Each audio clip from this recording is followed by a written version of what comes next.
Hello mga ka-GP! Kung bago ka pa lang dito, please don't forget to click subscribe and click the bell button and click all para ma-notify ka every time na may bagong video tayo. Thank you! So, napaka-healthy ng recipe natin ngayon. Tortang talong, pero steam siya. Ibig sabihin, hindi tayo gagamit dito ng oil.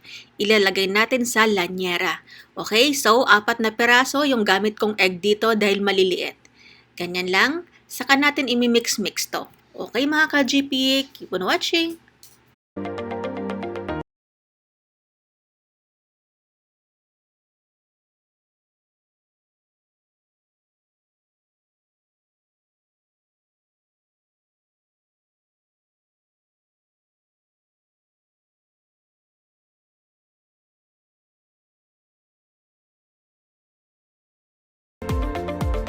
Yung eggs natin, nilagyan na natin ng konting asin. Depende pa rin sa panlasa nyo.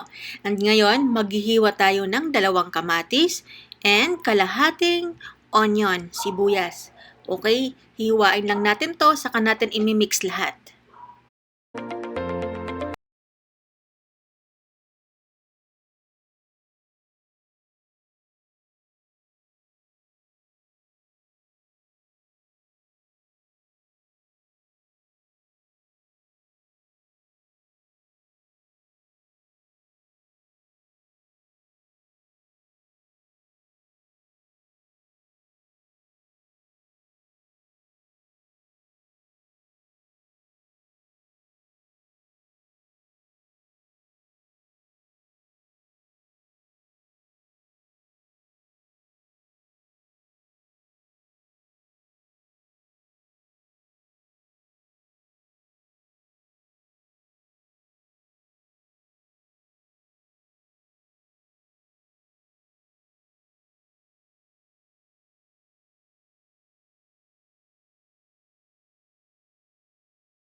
Ngayon, ilalagay natin yung kamatis natin. Hahatiin ko dahil yung kalahati nito ilalagay ko as toppings.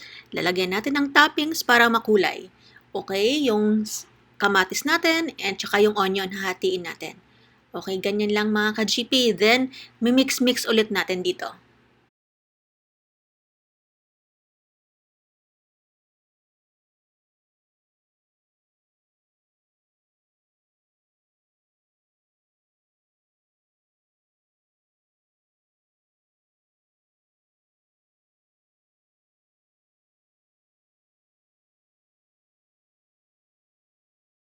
Ngayon, maglalagay tayo ng corned beef. Optional lang to. Pwede meron, pwede wala. Pwede rin kayo gumamit dito ng hotdog or century tuna. Ganyan. Mimix-mix lang natin ulit to. Naglagay rin ulit tayo dito ng konting asin and gumamit ako dito ng konting-konting magic sarap. Okay, so ngayon, ilalagay na natin itong lanyera natin. Yung talong pala natin, 2 piraso. Yung talong kanina, inihaw ko na yan, binalatan ko na. Ayan, ifa-flatten lang natin yan. Ganyan lang, napaka-easy lang nito and napaka-healthy niya. Yung sa magic sarap pala, optional yon. Pwedeng lagyan, pwedeng hindi. Ayan, saka natin ilalagay yung ginawa natin pinaka-sauce natin. Yung 4 na eggs and yung corned beef, yung tomatoes, and yung onion natin. Ganyan lang. Ipa-flat lang natin to, saka natin bubuhusan. Ganyan, napaka-easy lang mga ka-GP. Ganyan lang. Okay, tatapusin lang natin to.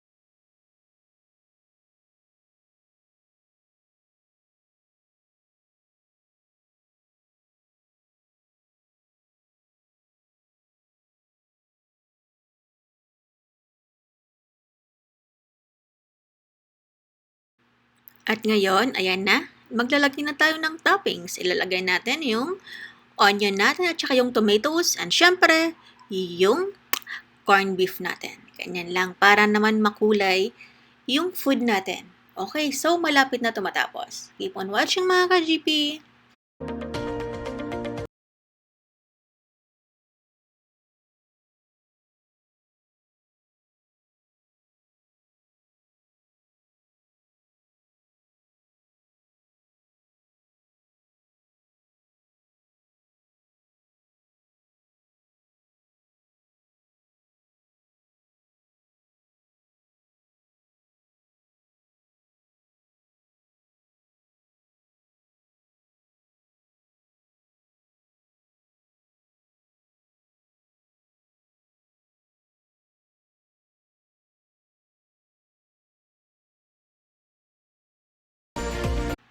So ngayon, ilalagay na natin sa steamer natin. Nagpakulo na ako ng water kanina. 15 minutes or hanggang sa maluto. Okay, so i-steam lang natin ito mga ka-GP.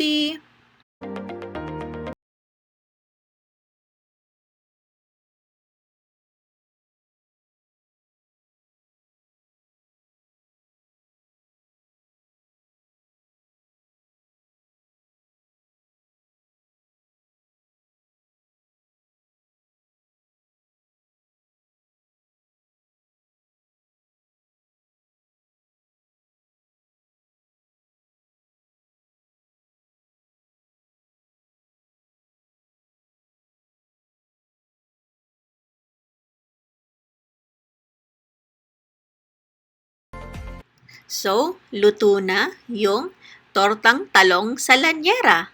Okay, napakasarap nito mga ka-GP. I-try nyo to. Napaka-healthy. Okay, so kung nagustuhan nyo yung recipe natin ngayon, please don't forget to share, like, and subscribe. Thank you for watching. Keep safe. God bless. Bye!